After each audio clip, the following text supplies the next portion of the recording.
नमस्कार दोस्तों, आप सभी लोगों का एक बार फिर से बहुत बहुत स्वागत है इस प्लेटफॉर्म पर, जहां पर हम भूगोल की एनसीईआरटी पढ़ रहे हैं, ज्योग्राफी की एनसीईआरटी का अध्ययन कर रहे हैं।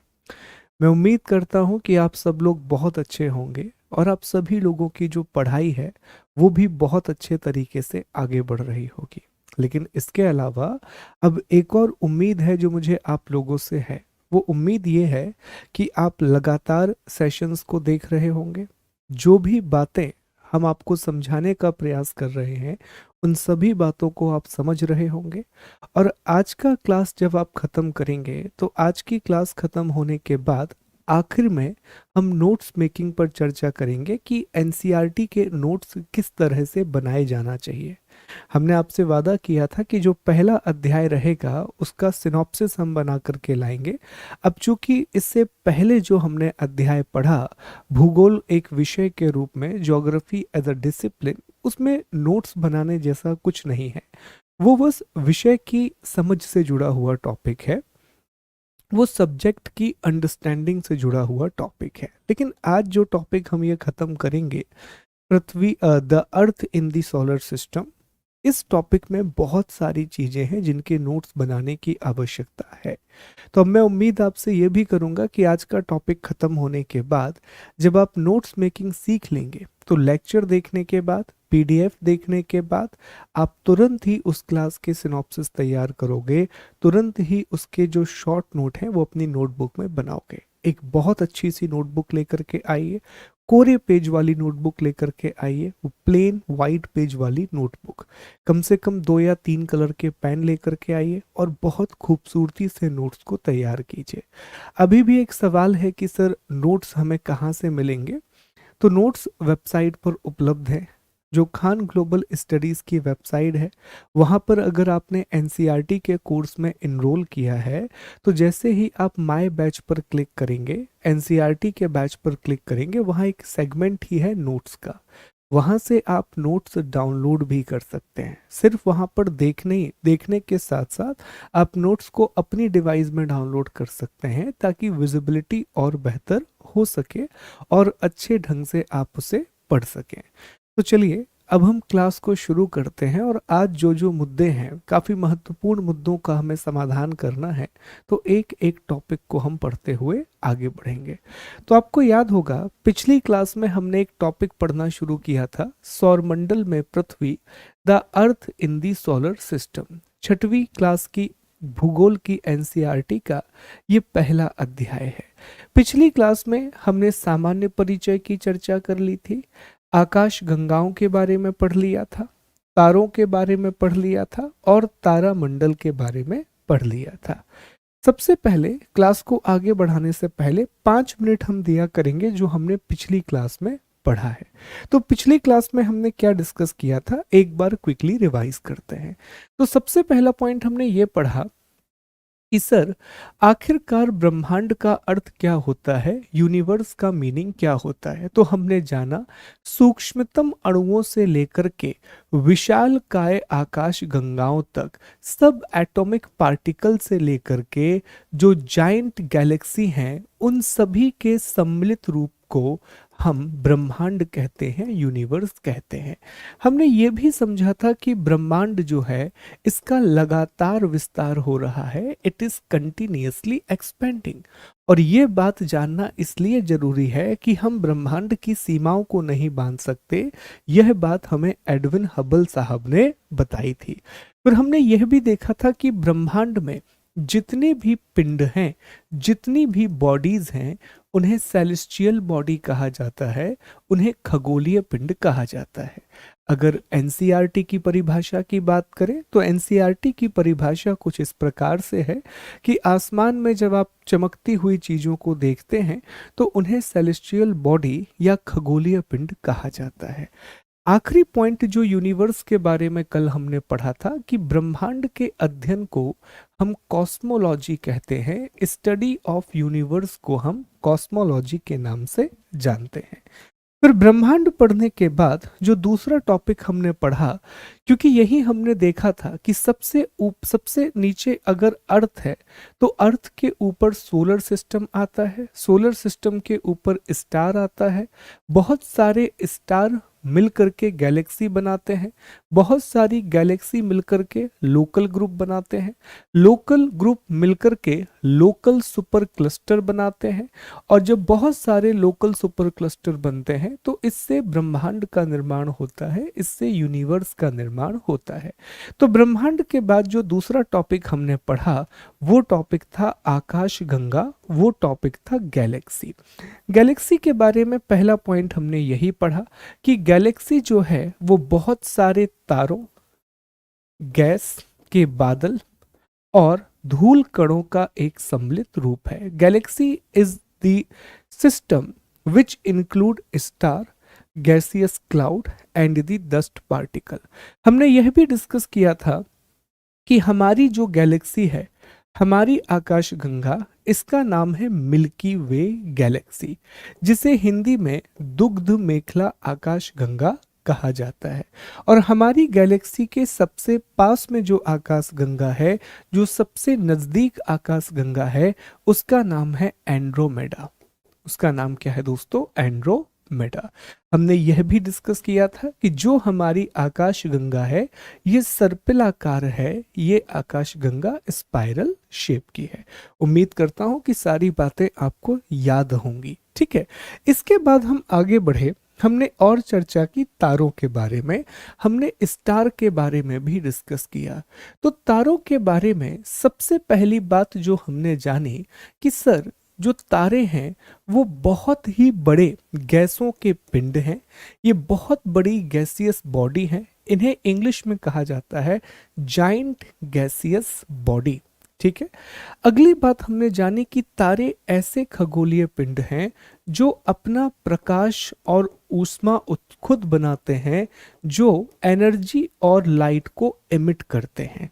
और ये एनर्जी और लाइट इन्हें कहाँ से मिलती है? तो हमने जाना था कि तारों में नाभिकीय संलयन की प्रक्रिया होती है, न्यूक्लियर फ्यूजन का प्रोसेस होता है, और इस नाभिकीय संलयन की प्रक्रिया में हाइड्रोजन लगातार हीलियम में कन्वर्ट होते जाते हैं।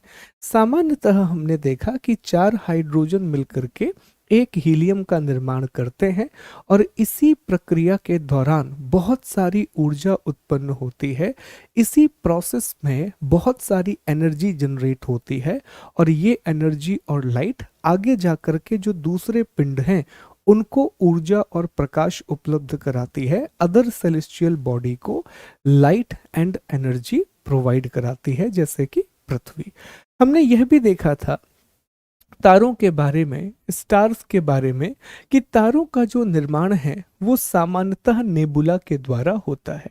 नेबुला बेसिकली एक ऐसा पिंड है जिसमें बहुत सारे गैसीय बादल और धूल के कण हैं, एक ऐसा मिक्सचर है जिसमें बहुत सारे गैसियस क्लाउड, और गैसियस क्लाउड के अलावा इसमें डस्ट पार्टिकल हैं। तो हमने यह भी समझा कि नेबुला को हम तारों की नर्सरी कहते हैं, तारों की नर्सरी के नाम से जानते हैं, नर्सरी ऑफ स्टार्स के नाम से जानते हैं।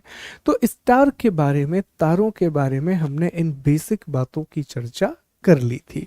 तारों से ही जुड़ा हुआ एक और टॉपिक था जिसका नाम था तारामंडल।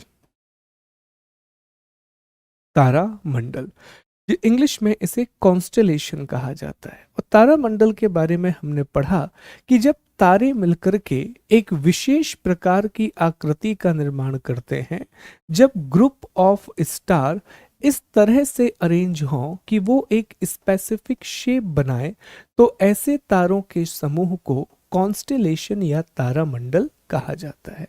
दो बहुत ही फेमस तारामंडल हैं, एक है अर्सा मेजर जिसे हम सप्तऋषि के नाम से जानते हैं, और एक है अर्सा माइनर। ठीक है, इसके अलावा ओरियन भी एक तारों का समूह है जो सामान्यतः शीत ऋतु में दिखाई देता है। एक और चीज जो आपको याद रखना है दोस्तों, जो हमने यहाँ पर पढ़ी थी कि एक ऐसा तारा है जिसका नाम है पोलरिस, इसे पोलरिस या नदर्न स्टार या हिंदी में हम इसे ध्रुव तारे के नाम से जानते हैं। ध्रुव तारा एक ऐसा तारा है जिसकी स्थिति सामान्यतः स्थिर बनी रहती है। ऑलमोस्ट इसकी जो लोकेशन है वो कांस्टेंट बनी रहती है, और इस तारे के द्वारा आप उत्तर दिशा का पता लगा सकते हैं। और जब एक दिशा की जानकारी आपको मिल जाती है तो उसके आधार पर आप दूसरी दिशाओं का भी पता लगा सकते हैं, अदर डायरेक्शंस का भी पता लगा सकते हैं। तो कल की क्लास में हमने इतनी बातों की चर्चा की थी। अब देखिए, आगे बढ़ने से पहले मैं एक बात स्पष्ट कर दूं। कुछ लोगों की एक बेसिक सी शिकायत थी कि सर हम थोड़ा स्लो पढ़ रहे हैं, आप थोड़ा स्लो पढ़ा रहे हैं। दोस्तों, ये मेरा पढ़ाने का तरीका है। मेरा पर्सनली ये मानना है कि जब आप इस तरह से पढ़ते हैं या क्लास में एक बात को 2 से 3 बार आप बोलते हैं, तो जो भी विद्यार्थी इस क्लास को पढ़ रहा है, जितने भी दोस्त इस क्लास को पढ़ रहे हैं, 90% बातें आप क्लास में ही याद कर लेते हैं।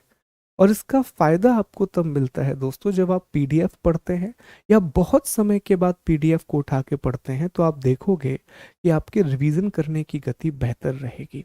तो इस तरह से हम क्लास को पढ़ें कि क्लास करने के बाद ही क्लास में ही कम से कम 2 से 3 बार रिवीजन हो जाए।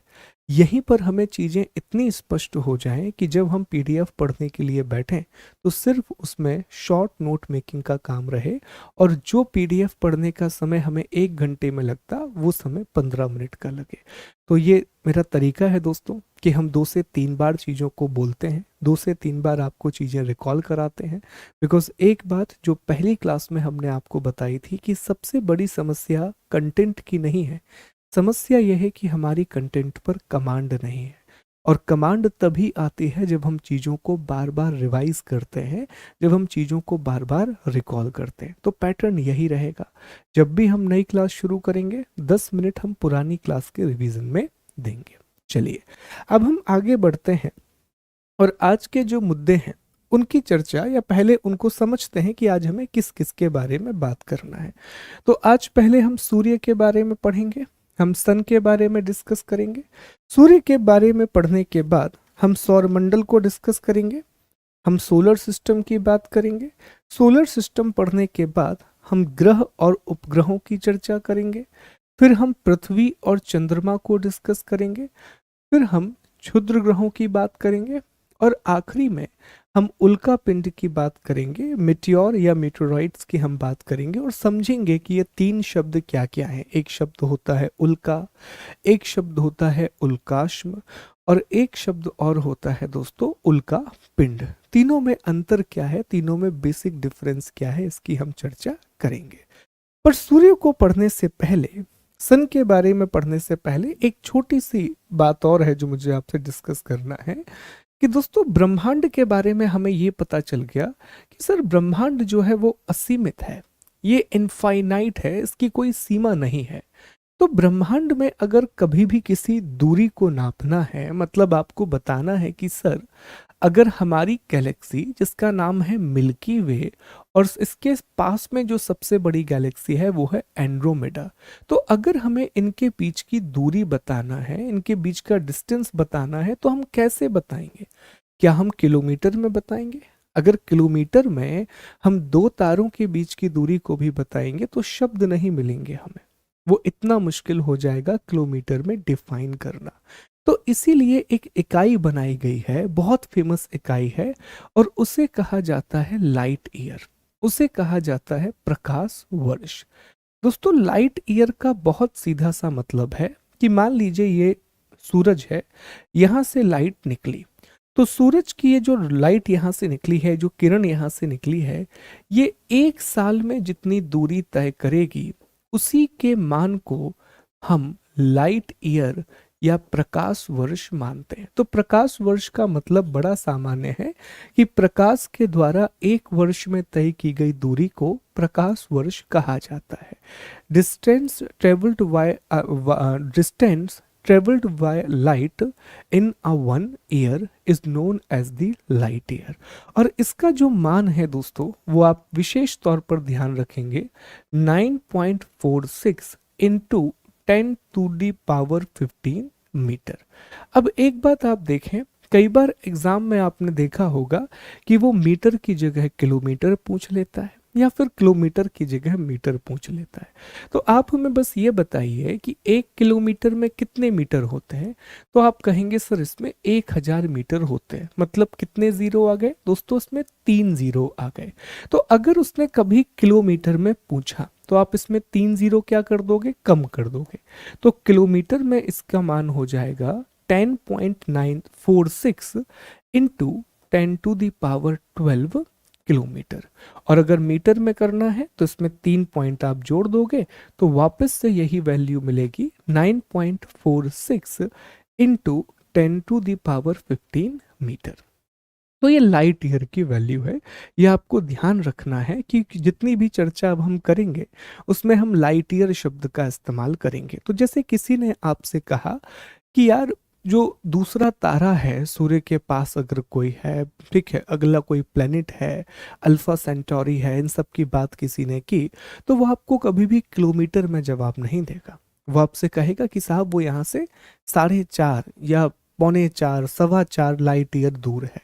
तो इसका मतलब क्या हुआ कि प्रकाश 4.5 सालों में जितनी दूरी चलेगा उतनी दूर फला फला पिंड हमसे दूर है। ठीक है, तो लाइट ईयर का मान विशेष तौर पर ध्यान रखेंगे 9.46 इंटू 10⁻15, ठीक है, मीटर। और अगर किलोमीटर में पूछेगा तो 10⁻12 हो जाएगा, 10 के ऊपर 12 की घात आ जाएगी। चलिए अब हम टॉपिक को पढ़ना शुरू करेंगे दोस्तों। एक सेकंड दीजिए, ये सारी चीजें मैं अलग कर दूं पहले, ठीक है, फिर हम सूर्य की चर्चा करना शुरू करेंगे। ये सब कुछ कल हमने देखा था, चर्चा की थी। ओके,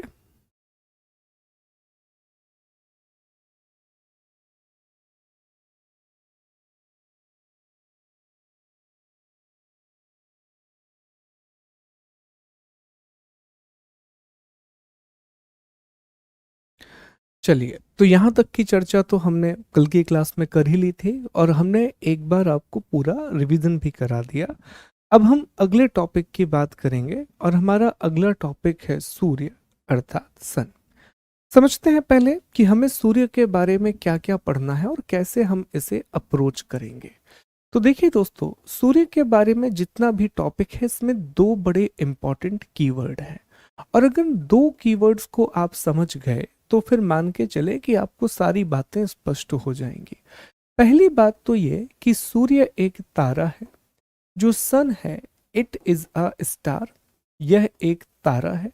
और दूसरी बात यह हमारे सौरमंडल का, यह हमारे सौरमंडल का तारा है।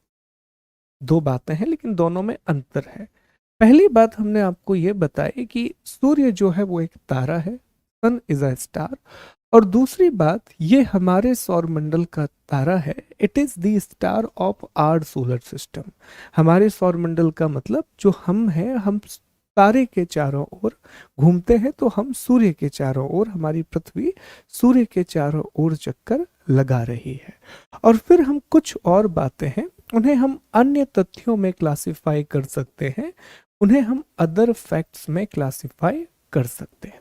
चलिए अब इसको समझना शुरू करते हैं और एक एक बात का पोस्टमार्टम करते हैं। तो सबसे पहली बात कि सूर्य अगर एक तारा है तो ऑलरेडी हम जानते हैं ये किससे मिलकर के बना होगा। सर ये गैसों से मिलकर के बना होगा और इसका तापमान बहुत ज़्यादा होगा, अर्थात ये बहुत ज़्यादा गर्म होगा। जो सन है वो किससे मिलकर के बना होगा, गैसेस से मिलकर के बना होगा और इसका टेम्परेचर भी बहुत ज़्यादा होगा, इसका तापमान भी बहुत ज़्यादा होगा। दूसरी बात, तारों के बारे में हम जानते हैं कि तारे एक ऐसे खगोलीय पिंड हैं जिनका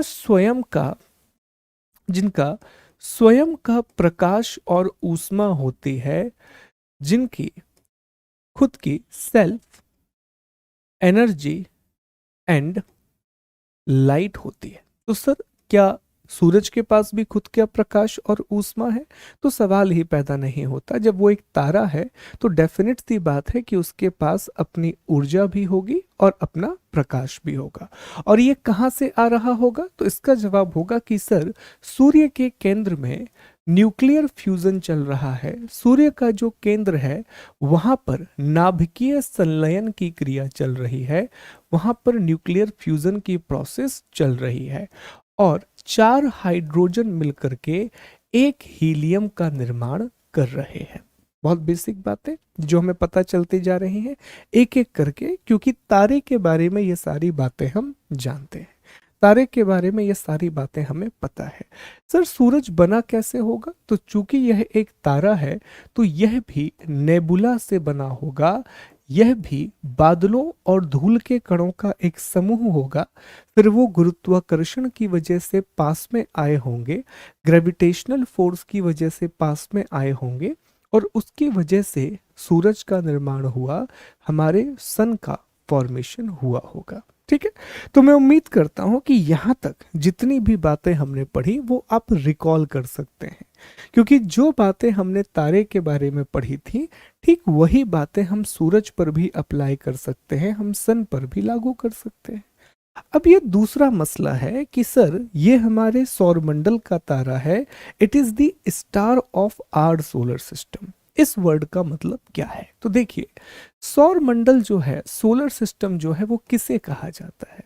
तो दोस्तों अगर ये सूर्य है, ये सूर्य है जो कि एक तारा है, तो इसके चारों ओर बहुत सारे ग्रह घूम रहे हैं, इसके चारों ओर बहुत सारे छोटे छोटे पिंड घूम रहे हैं, इसके चारों ओर कुछ ड्वार्फ प्लैनेट घूम रहे हैं, एस्ट्रॉयड घूम रहे हैं, बहुत सारी चीजें घूम रही हैं। तो जो ये चीजें इसके आसपास घूम रही हैं, तो सूर्य और उसके चारों तरफ घूमने वाली सभी चीजों को मिला करके सोलर सिस्टम कहा जाता है, सौर मंडल कहा जाता है। क्या कहा जाता है? सौर मंडल कहा जाता है, सोलर सिस्टम कहा जाता है। तो अगला सवाल अब ये पैदा होता है आपके दिमाग में कि सर ऐसा क्यों है? क्योंकि इसी में से बहुत सारे ग्रहों में से एक ग्रह कौन सा है? तो एक ग्रह है दोस्तों पृथ्वी, अर्थ। यहां पर कौन सा ग्रह है? तो जवाब देंगे सर यहां पर ग्रह है बुध, जिसे मरकरी कहा जाता है। यहां पर कौन सा ग्रह है? तो जवाब देंगे सर एक प्लेनेट यहां पर है जिसे शुक्र या वीनस के नाम से जानते हैं, जो हमारे सौरमंडल का सबसे गर्म ग्रह है, जो हमारे पूरे के पूरे सोलर सिस्टम का हॉटेस्ट प्लेनेट है। क्यों है वो हम बाद में चर्चा करेंगे।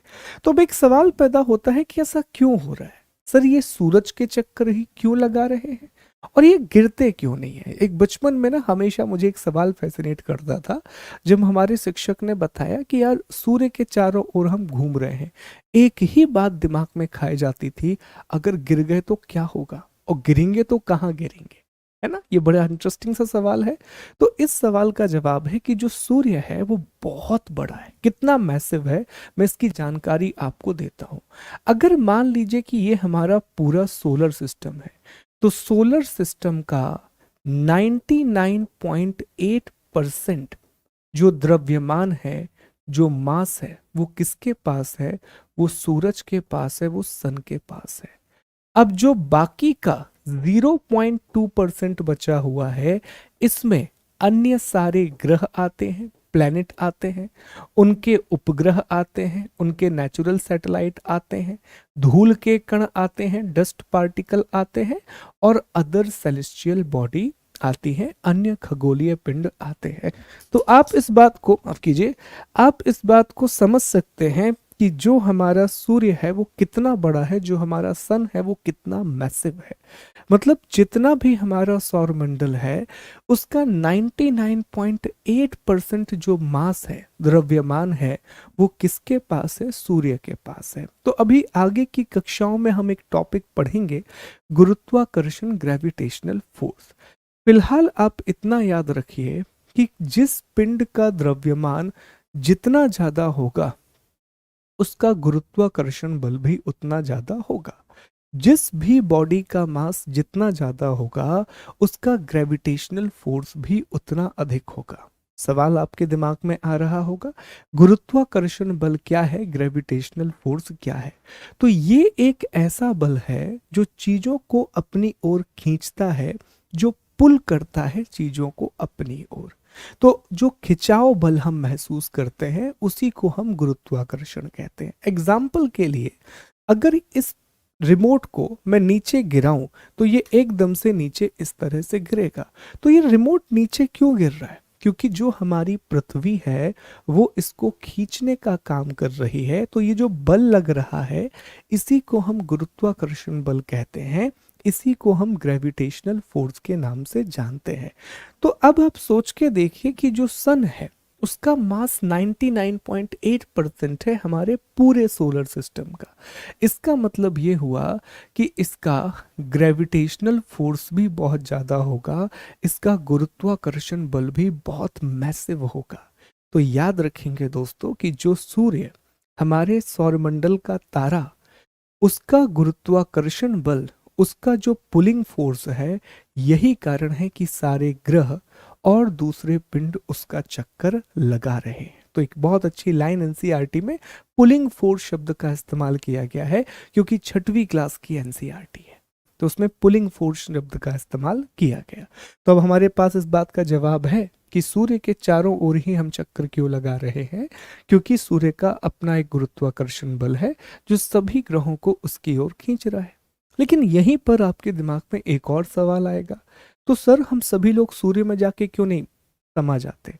जब सूर्य हमें इतनी तेजी से अपनी ओर खींच रहा है तो हम सबको जाकर के सूर्य में समा जाना चाहिए। क्यों ऐसा नहीं हो रहा है? क्यों हम एक निश्चित जगह पर घूमते रहते हैं जिसे कक्षा कहा जाता है?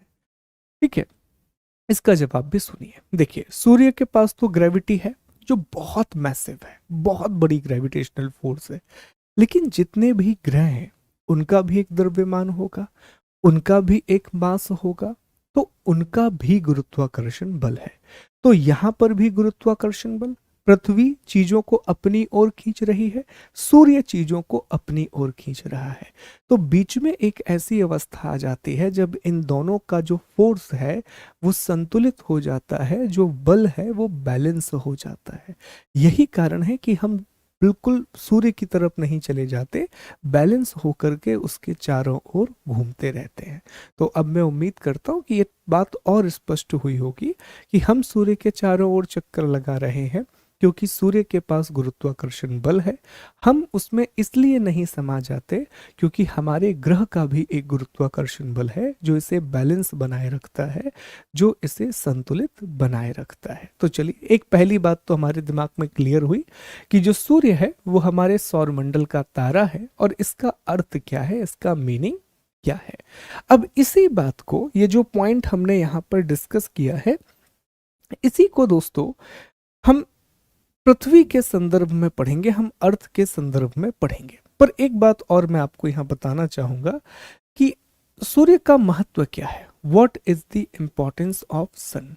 तो याद रखेंगे दोस्तों, हमारे सौरमंडल में, हमारे सोलर सिस्टम में जितने भी पिंड हैं, जितनी भी सेलेस्टियल बॉडी हैं, उनके लिए लाइट, बहुत ध्यान से ये वर्ड याद रखना, उनके लिए लाइट और एनर्जी का एकमात्र जो स्रोत है, जो अल्टीमेट सोर्स है, वो सन है।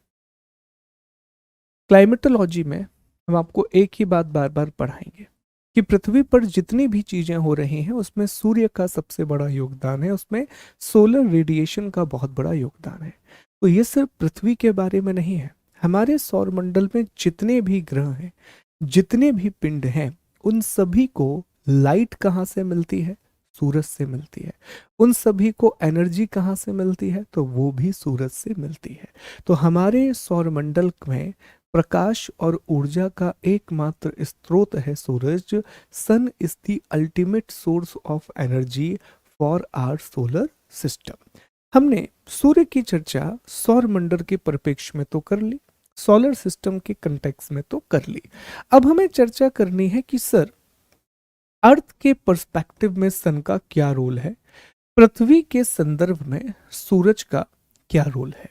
तो एक बात तो हमने आपको अभी बता दी कि इस अर्थ पर जो लाइट हम देख पाते हैं और जो एनर्जी हमें फील होती है वो कहाँ से आ रही है? तो आप बता पाएंगे कि वो सूरज से आ रही है, वो सन से आ रही है।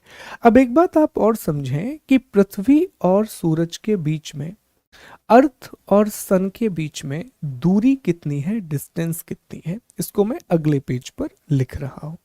तो दोस्तों, अर्थ और सन, इनके बीच में जो औसत दूरी है, जो एवरेज डिस्टेंस है, औसत दूरी अर्थात मीन डिस्टेंस या फिर एवरेज डिस्टेंस, वो 149.7 मिलियन किलोमीटर का है। तकरीबन इसे 150 मिलियन किलोमीटर भी आप कह सकते हैं, 150 मिलियन किलोमीटर भी आप इसे कह सकते हैं। अब आपके दिमाग में एक प्रश्न कौंधना चाहिए, वो ये है कि सर आपने यहाँ औसत दूरी शब्द का इस्तेमाल क्यों किया है, आपने यहाँ एवरेज डिस्टेंस क्यों लिखा है? इसका कोई तो मतलब होगा, क्योंकि एवरेज का इस्तेमाल हम वहीं पर करते हैं जहां पर दो चीजें अलग अलग हों। औसत का इस्तेमाल हम वहीं पर करते हैं ना। जैसे आपने कहा कि बताइए क्लास का रिजल्ट कितना आया, तो मान लीजिए कि एक बच्चे का रिजल्ट 50% और एक का रिजल्ट है 80%। तो जब आप इसका औसत निकालेंगे तो आप कहेंगे कि इन दोनों को जोड़ दीजिए और 2 से भाग दे दीजिए, तो 8 5 कितना हो जाएगा, 13। और फिर इसमें आप 2 का भाग देंगे तो कितना आ जाएगा, 6 आ गया, और 1 0 2 आ गया, इतना ही आएगा ना। ठीक है, 6 5 65 कितना आ गया दोस्तों, 65। तो ये एक औसत है, ये एवरेज हमने यहाँ पर निकाला। तो एवरेज का मतलब वही है कि दो अलग अलग चीजें हैं, तभी हम औसत शब्द का इस्तेमाल कर रहे हैं, तभी हम एवरेज वर्ड का इस्तेमाल कर रहे हैं। अब समझते हैं कि हमने औसत दूरी क्यों लिखा है, हमने एवरेज डिस्टेंस क्यों लिखा है। ध्यान से समझेंगे इस बात को, बड़ा इंपॉर्टेंट मसला है ये। देखिए, ये सन है, ये सूर्य है, और सूर्य के चारों ओर जितने भी पिंड हैं, जितनी भी सेलेस्टियल बॉडी हैं, वो एक दीर्घ वृत्ताकार कक्षा में घूमती हैं। वो एक दीर्घ वृत्ताकार मार्ग का अनुसरण करते हैं। वो इलिप्टिकल ऑर्बिट में सूर्य के चारों तरफ घूमती है। अब जब कोई भी चीज दीर्घ वृत्ताकार कक्षा में घूमेगी, जैसा कि यहां पर आप देख पा रहे हैं, तो दो सिचुएशन आपको देखने मिलेगी। एक ऐसी अवस्था है जहां पर सूर्य और पृथ्वी के बीच में दूरी सर्वाधिक है। यहां पर देखिए, आपको सन और अर्थ के बीच में, यहां पर हमने अर्थ बना ली और यहां पर भी हमने अर्थ बना लिया। एक वो जगह है जहां पर सन और अर्थ के बीच में मैक्सिमम डिस्टेंस है, और दूसरी तरफ आप देखते हैं कि सूरज और पृथ्वी के बीच में मिनिमम डिस्टेंस है, सन और अर्थ के बीच में न्यूनतम दूरी है। ठीक है, अब इसे भूगोल या कॉस्मोलॉजी की भाषा में नाम दिया गया। कहा गया वो समय जब सूर्य और पृथ्वी के बीच में सर्वाधिक दूरी है, तो इसे अपसौर कहा जाएगा। इंग्लिश में इसे एपीहिलियन कहा जाएगा। ठीक है, एपी शब्द का मतलब ही होता है बड़ा, ज्यादा, और हिलियन शब्द का मतलब होता है सूरज से संबंधित। ठीक है, और जब कहा कि सूरज की दूरी, सूरज और पृथ्वी के बीच में जो सबसे कम दूरी है, न्यूनतम दूरी है, इसे नाम दिया गया पेरी हिलियन। ठीक है, हिंदी में इसे कहा जाता है उपसौर। अब देखिए, इसको ना कभी भी रटने की आवश्यकता नहीं है, शब्द अगर आप देखेंगे तो आपको समझ में आएगा। उप का मतलब ही क्या होता है, छोटा। हम बोलते हैं उपाध्यक्ष शब्द का इस्तेमाल करते हैं, बोलते हैं कि ये उप कप्तान है, मतलब कद में छोटा। ठीक है, और अप का मतलब ही होता है बड़ा। क्लियर? तो अगर आपको दोनों भी याद नहीं है, एक भी याद है, तो ये शब्द आपको याद रहेंगे। उप का मतलब ही होता है छोटा या कम। तो जब पृथ्वी और सूर्य के बीच में न्यूनतम दूरी होती है, मिनिमम डिस्टेंस होता है, तो इसे उपसौर कहा जाता है, पेरिहीलियन कहा जाता है।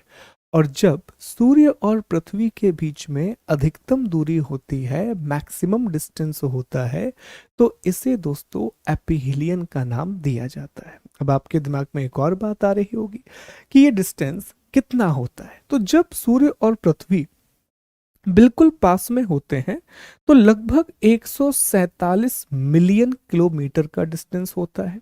ये सबसे नजदीक है।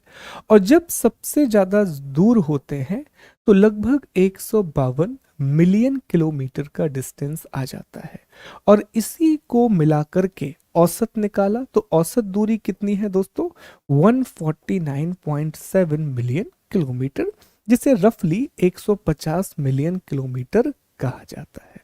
तो अब मैं उम्मीद कर रहा हूं कि पृथ्वी के संदर्भ में, अर्थ के कंटेक्स्ट में आपको ये बात समझ में आई होगी कि दूरी से क्या मतलब है और क्यों हम औसत दूरी शब्द का इस्तेमाल करते हैं। ठीक है, तो एक और टॉपिक हमारा क्लियर हुआ दिमाग में। अब एक और बात समझें। अर्थ के पर्सपेक्टिव में हमने एक बात समझ ली कि अर्थ के लिए लाइट और एनर्जी का एकमात्र सोर्स क्या है? सन। दूसरी बात हमने ये भी समझ ली कि अर्थ और सन के बीच में जो औसत दूरी है वो लगभग 150 मिलियन किलोमीटर की है। और औसत शब्द का इस्तेमाल किया तो हमने ये भी समझ लिया कि जो हमारी पृथ्वी है वो सूरज के चारों ओर दीर्घ वृत्ताकार कक्षा में घूम रही है, एलिप्टिकल पाथ में घूम रही है। और एलिप्टिकल पाथ की ये विशेषता होती है कि एक समय दूरी सर्वाधिक होगी, मैक्सिमम डिस्टेंस होगा, और एक समय दूरी न्यूनतम होगी, मिनिमम डिस्टेंस होगा। सूर्य और पृथ्वी की अधिकतम दूरी को एपिहीलियन कहा जाता है और न्यूनतम दूरी को पेरिहीलियन कहा जाता है। अधिकतम दूरी को अपसौर कहते हैं और जो मिनिमम डिस्टेंस है इसे उपसौर के नाम से जाना जाता है। अब एक बात आप और समझें कि जब सूरज से, ये मान लीजिए कि सन है और ये हमारी अर्थ है, तो सूरज से एक प्रकाश की किरण निकली और वो पृथ्वी की ओर आ रही है। तो पास में तो है नहीं, दोनों बहुत दूर है। ठीक है, 150 मिलियन किलोमीटर की दूरी है। तो कितना समय लगता है? तो तकरीबन दोस्तों 8 मिनट 20 सेकंड का समय लगता है सूर्य की एक किरण को पृथ्वी तक पहुंचने में। ठीक है, सूर्य से अगर प्रकाश की एक किरण निकलेगी, अगर मान लीजिए कि ये सूर्य है, यहाँ पर पृथ्वी है, यहाँ से ये प्रकाश की किरण निकली तो इसको यहाँ तक पहुंचने में 8 मिनट 20 सेकंड का समय लगेगा। इतना समय लग जाता है। ठीक, तो सूर्य के बारे में यह सबसे महत्वपूर्ण जानकारी जो छठवीं क्लास की एनसीईआरटी के हिसाब से थी वो यही जानकारी थी कि सूर्य एक तारा है, हमारे सौरमंडल का प्रमुख तारा है या हमारे सौरमंडल के केंद्र में है। अब कुछ अन्य तथ्य हैं जो एनसीईआरटी में नहीं दिए गए हैं पर इनका जानना जरूरी है क्योंकि ये चर्चा में बने हुए हैं। तो अदर फैक्ट में कुछ बातें हम आपको सूर्य के बारे में बताते हैं अन्य तथ्यों में। देखिए, सबसे पहली बात कि जो सूर्य है वो हमारी आकाश गंगा का चक्कर लगाता है। जो सन है वह भी हमारी गैलेक्सी के चारों ओर घूम रहा है।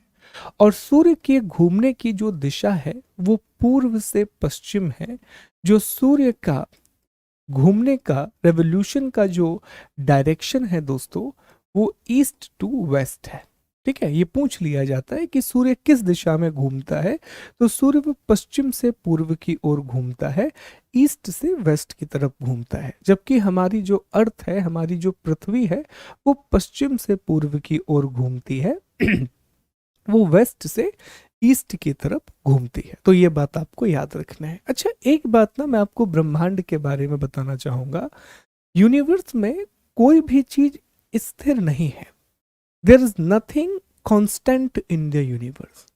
आप देखोगे एक पिंड किसी दूसरे पिंड के चक्कर जरूर लगा रहा है। एक पर्टिकुलर सेलेस्टियल बॉडी दूसरे किसी सेलेस्टियल बॉडी के चारों ओर जरूर घूम रही है। ठीक है, ये आपको हर जगह देखने मिलेगा। ये पूरे माफ कीजिए, पूरे ब्रह्मांड में देखने मिलेगा। एग्जाम्पल के लिए चंद्रमा पृथ्वी का चक्कर लगा रहा है, पृथ्वी सूरज के चक्कर लगा रही है और सूरज आकाश गंगा का चक्कर लगा रहा है। आकाश गंगा भी किसी ना किसी का चक्कर लगा ही रहा है, वह ब्रह्मांड का चक्कर लगा रहा है। तो अल्टीमेटली हर चीज ब्रह्मांड में घूम रही है। ये बात बड़ी रिलेटेबल है अगर आप अपने दैनिक जीवन में से रिलेट कर पाए तो। ठीक है, चलिए, तो ये बात हमें पता चली। दूसरी बात दोस्तों, हाल ही में आपने सुना होगा कि भारत का एक बहुत ही महत्वपूर्ण संगठन है जिसने भारत को सच में पूरी दुनिया में एक अलग पहचान दिलाई है, और इस संगठन का नाम है इसरो। इसका नाम क्या है दोस्तों? तो इस संगठन का नाम है ISRO, Indian space research organisation. ठीक है, तो इसरो ने अनाउंस किया है कि वो आने वाले समय में जो सूर्य है, और सूर्य के बहुत सारे अंग होते हैं, तो सूर्य का एक हिस्सा है कोरोना। ठीक है, सूर्य के एक हिस्से को कोरोना कहा जाता है। तो सूर्य के अध्ययन के लिए एक मिशन लॉन्च करेगा, और उस मिशन को नाम दिया जाएगा आदित्य L1। ठीक है, तो सूर्य के अध्ययन के लिए इसरो एक मिशन लॉन्च करेगा, और इस मिशन का नाम क्या होगा? आदित्य L1। तो आपके दिमाग में एक बात तो समझ में आ गई कि सर सूर्य को हम आदित्य के नाम से भी जानते हैं, तो ये नाम तो बढ़िया लगा। लेकिन यहाँ पर ये जो शब्द जोड़ा गया है, ये शब्द है L1। L1 का मतलब क्या है? चलिए थोड़ा इस बात की जांच पड़ताल करते हैं। L1 का जो मतलब है, इसे कहा जाता है लैंगेरियन पॉइंट। कई जगह इसे हिंदी में लैंगार्जी बिंदु भी लिखा रहता है, लैंगार्गी बिंदु भी लिखा रहता है। ठीक है, तो उससे परेशान होने की आवश्यकता नहीं है। लैंगार्जी बिंदु हम इसे हिंदी में कहते हैं, लैंगेरियन पॉइंट भी इसे कहा जाता है। क्या है इसको समझते हैं। देखिए दोस्तों, ये हमारी अर्थ है, ये हमारी पृथ्वी है, और ये हमारा सूर्य है, ये सन है। अब अगर हमें सन की स्टडी के लिए किसी को भेजना है, तो अगर मान लो हमने भेजा और वो ग्रेविटी सन की बहुत ज्यादा है, तो हमने यहाँ से एक उपग्रह भेजा, एक सैटेलाइट भेजा, सन ने अपनी ओर खींच लिया, वो जाकर के सूरज में ही समा गया। तो क्या मतलब? कुछ भी डेटा आपको नहीं मिलेगा। तो इसका मतलब हमें ना सूरज के पास एक ऐसी जगह चाहिए, हमें सन के नजदीक एक ऐसी जगह चाहिए जहां पर हमारा जो सैटेलाइट है, हमारा जो उपग्रह है, वो एक जगह खड़ा हो जाए और फिर सूरज के चारों ओर घूमने लगे, फिर सन के चारों ओर घूमने लगे। तो वैज्ञानिकों ने बहुत दिनों तक इस बात को रिसर्च किया कि पृथ्वी और सूरज के बीच में ऐसे कौन कौन से बिंदु हैं जहां पर एक चीज स्थिर रह सकती है, और स्थिर रह करके या तो सूर्य के चक्कर लगा सकती है, अल्टीमेटली वहां से डेटा कलेक्ट कर सकती है। तो बहुत रिसर्च करने के बाद वैज्ञानिकों को ऐसे 5 बिंदु मिले, जिन्हें कहा जाता है L1, L2, L3, L4 और L5। इन्हीं को हम लैंगार्जी बिंदु या लैंगेरियन पॉइंट के नाम से जानते हैं। ये पृथ्वी और सूर्य के बीच में ऐसे बिंदु हैं, ये अर्थ और सन के बीच में ऐसे स्पॉट हैं जहां पर आप किसी चीज को स्थिर रख सकते हैं, जहां पर किसी भी चीज को आप स्टेबल रख सकते हैं। ठीक, तो आदित्य किस बिंदु पर जाएगा? आदित्य लैंगार्जी बिंदु क्रमांक 1 पर जाएगा, इसीलिए इसका पूरा नाम रखा गया है आदित्य L1। तो अब मैं उम्मीद करता हूं कि सूर्य से जुड़ी हुई जितने भी कंसेप्ट हैं, जितने भी तथ्य हैं, वो आपके दिमाग में स्पष्ट हो गए होंगे। अब हम देखते हैं कुछ बातें पीपीटी के द्वारा, ताकि सारी बातें हम रिकॉल कर सके, फिर अगले टॉपिक की चर्चा हम करना शुरू करेंगे। देखते हैं क्या क्या लिखा हुआ है। तो पहली बात जो हम ऑलरेडी पढ़ चुके हैं, वही बात यहाँ पर रिपीट की गई है कि सूर्य जो है वो हमारे सौर मंडल के केंद्र में है। जो सूर्य है वो हमारे सोलर सिस्टम के सेंटर में आता है। अब हम जानते हैं, यह भी हमें पता है कि यह बेहद गर्म गैसों से निर्मित है। It is made up of extremely hot gases, जो बेसिकली नेबुला है। Okay, it provides the pulling force that binds the solar system. हमने कहा था ना, ग्रेविटेशनल फोर्स का इस्तेमाल नहीं होगा। क्यों? क्योंकि 6वीं की एनसीईआरटी है। इसका खिंचाव बल इसे सौर मंडल को बांधे रखता है। अगर ग्रेविटी नहीं होगी तो सोलर सिस्टम नहीं बन पाएगा। It is the ultimate source of heat and light for the solar system. सौरमंडल के लिए ऊष्मा और प्रकाश का अंतिम स्रोत है। ठीक है, the sun is about 150 million kilometre away from the earth. सूर्य पृथ्वी से लगभग 150 मिलियन किलोमीटर की दूरी पर है। यह पूर्व से पश्चिम की ओर घूमता है। It rotates from east to west. Okay. Time to reach sunlight at earth 8 minute 20 second, ये भी हमने डिस्कस किया था। एक प्रकाश वर्ष की दूरी भी हमने डिस्कस की थी, 9.46 इंटू 10⁻15 मीटर। अभी हमने लैंगागी बिंदु को भी डिस्कस कर लिया। आदित्य L1 के बारे में भी हमने बात कर ली। तो सब कुछ यहाँ लिखा हुआ है, बिल्कुल घबराना नहीं है, परेशान नहीं होना है, हर चीज लिखी हुई है और बहुत खूबसूरत और स्पष्ट ढंग से लिखी हुई है। चलिए, अब यही बातें ना चित्रों के द्वारा आपको समझाने की कोशिश करते हैं। एक बार कुछ डायग्राम के द्वारा ये समझाने का प्रयास करते हैं। तो जैसा हमने आपसे कहा था कि जो पृथ्वी है वो सूर्य के चारों ओर दीर्घ वृत्ताकार कक्षा में घूम रही है, वो इलिप्टिकल पाथ को फॉलो करती है। तो ये वो समय है जब पृथ्वी और सूर्य के बीच में मिनिमम डिस्टेंस है, न्यूनतम दूरी है। और इसे क्या कहा गया है? इसे पेरिहीलियन कहा गया है। पेरिहीलियन का मतलब होता है उपसौर। और ये जो घटना है दोस्तों, ये सामान्यतः 3 और 4 जनवरी के दिन होती है, 3 और 4 जनवरी के आसपास होती है। वहीं ये देखिए, ये दूसरा हिस्सा है जब सूर्य और पृथ्वी के बीच में अधिकतम दूरी है 152 मिलियन की। तो इसे क्या कहा गया? एपिहीलियन कहा गया। और ये जो घटना है दोस्तों, ये सामान्यतः 3 या 4 जुलाई के आसपास होती है। तो जनवरी का जो पहला सप्ताह है वहां हमें पेरिहीलियन देखने मिलता है, जबकि जुलाई के पहले सप्ताह में हमें एपिहीलियन देखने के लिए मिलता है। इसमें भी आप देख सकते हैं, ये मिनिमम डिस्टेंस है और ये देखिए मैक्सिमम डिस्टेंस है। ठीक है, एक और चित्र आपको दिखाते हैं जो लैंगार्गी बिंदुओं को समझाएगा। तो ये सन है और ये अर्थ है, और ये L1 है जहां पर हम आदित्य L1 को रखेंगे। यहां पर मिशन को हम रखेंगे।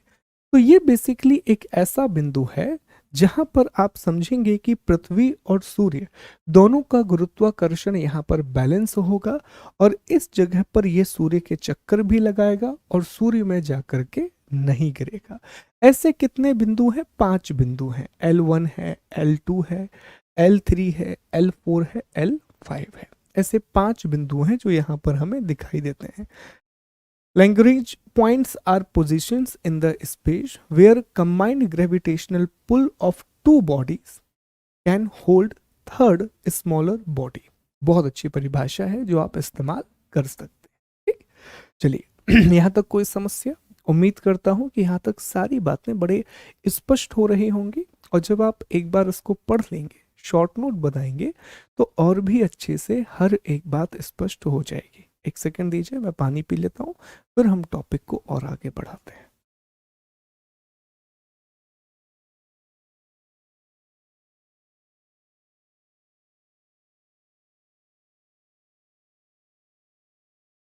चलिए, तो आगे बढ़ते हैं, कहानी को आगे बढ़ाते हैं। उम्मीद कर रहा हूँ कि यहाँ तक सभी बातें बहुत स्पष्ट होती जा रही हैं।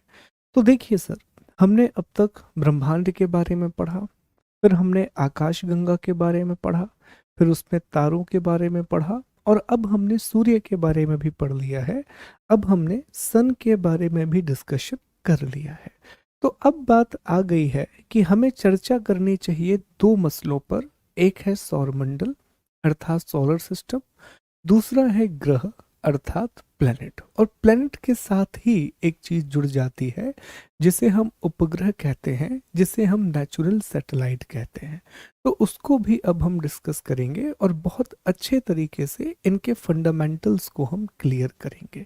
तो सबसे पहले हम समझते हैं कि आखिरकार सौरमंडल का अर्थ क्या है, आखिरकार सोलर सिस्टम का मतलब क्या होता है। तो ध्यान देंगे दोस्तों कि सोलर सिस्टम या सौर मंडल का मतलब क्या है।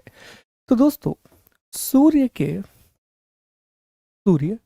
जो कि हमारे सौर मंडल का तारा है, sun which is the star of our solar system, सूर्य के चारों ओर